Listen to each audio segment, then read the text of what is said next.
की बहू। क्या सावित्री, मैंने सुना है कि मालती की बहू ने अपने सास ससुर को घर से निकाल दिया है। अब क्या कहूं, आजकल की बहुओं का कोई भरोसा नहीं है, कब क्या कर दें। मालती की बहू को देखकर कौन कह सकता था कि वो ऐसी निकलेगी। तू सही कहती है, आजकल की बहुओं को देख मुझे तो बड़ा डर लगता है।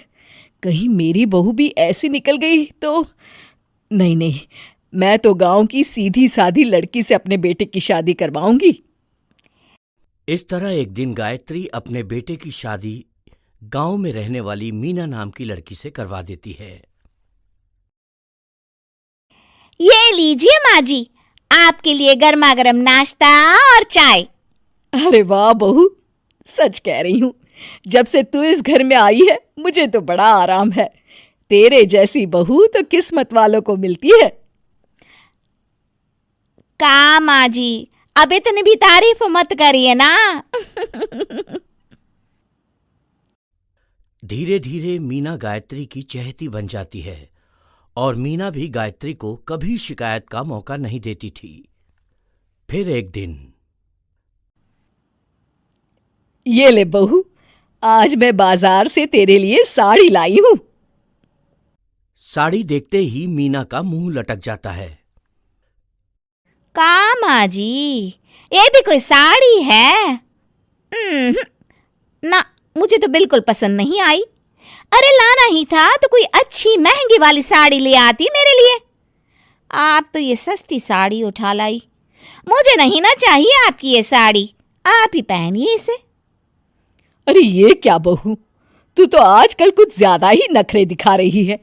मैं इतने प्यार से तेरे लिए साड़ी लेकर आई हूं और तू है कि उल्टा मुझे ही दो बातें सुना रही है।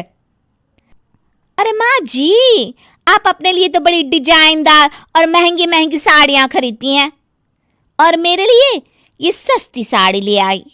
आप समझती हैं कि मैं गांव से आई हूं इसलिए मुझे कुछ नहीं पता। हाँ, अरे कुछ नहीं, तुझे शहर की हवा लग गई है बहू। इस तरह दोनों सास बहू में रोज किसी न किसी बात पर लड़ाइयां शुरू हो जाती थीं।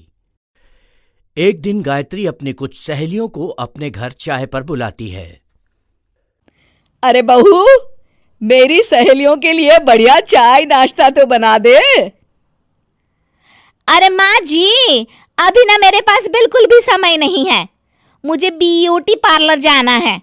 चाय नाश्ता आप ही बना लीजिए। हाँ, तू कब से ब्यूटी पार्लर जाने लगी है? शहर आए 2 दिन नहीं हुए और देखो महारानी के नखरे शुरू हो गए। बस भी करिए माँ जी, आपसे बहस करने के लिए मेरे पास ना बिल्कुल टाइम नहीं है। आपका क्या है, आप समझती हैं कि मैं गांव से आई हूं तो मुझे कुछ नहीं आता, और आप जो रोज रोज मुझसे मेहमान नवाजी करवाती रहती हैं नौकरानी की तरह। मीना के कमरे में जाते ही, अरे ये क्या गायत्री, तू तो अपनी बहू की बड़ी तारीफ कर रही थी, लेकिन ये तो तुझे कुछ समझती ही नहीं। भाई मुझे तो लग रहा था कि तेरी बहू गांव की है तो सीधी सादी होगी, लेकिन इसने तो शहरी बहुओं को भी मात कर दिया। हाँ। अपनी सहेलियों के सामने अपनी बेइज्जती होते देख गायत्री आग बबूला हो जाती है।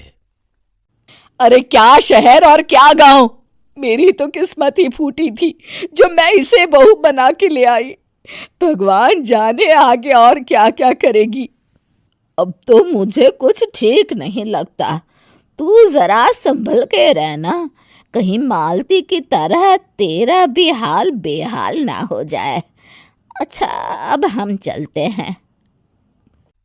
अपनी सहेली की बातें सुनकर गायत्री थोड़ी घबरा जाती है। अरे ये सुशीला क्या बोलकर चली गई, कहीं इसकी बात सच ना निकल जाए।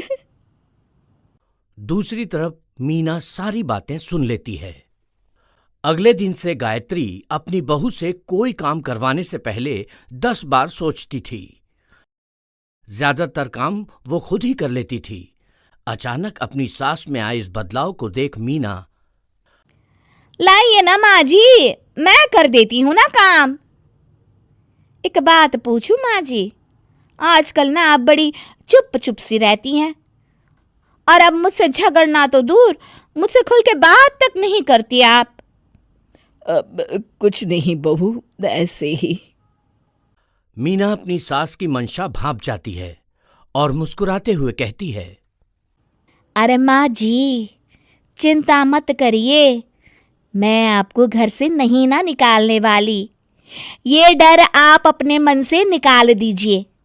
अरे छोटे मोटे झगड़े तो हर घर में होते रहते हैं, चाहे कुछ भी हो जाए, आप मेरी सासू माँ हो। मैं तो जिंदगी भर आपकी सेवा करूंगी माँ जी।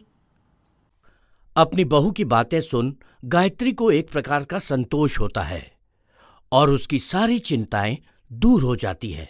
गायत्री अपनी बहू को गले लगा लेती है। मुझे माफ कर दे बहू, मैं तुझे गलत समझ बैठी थी। कोई बात नहीं माँ जी, ये ना घर घर की कहानी है। हाँ,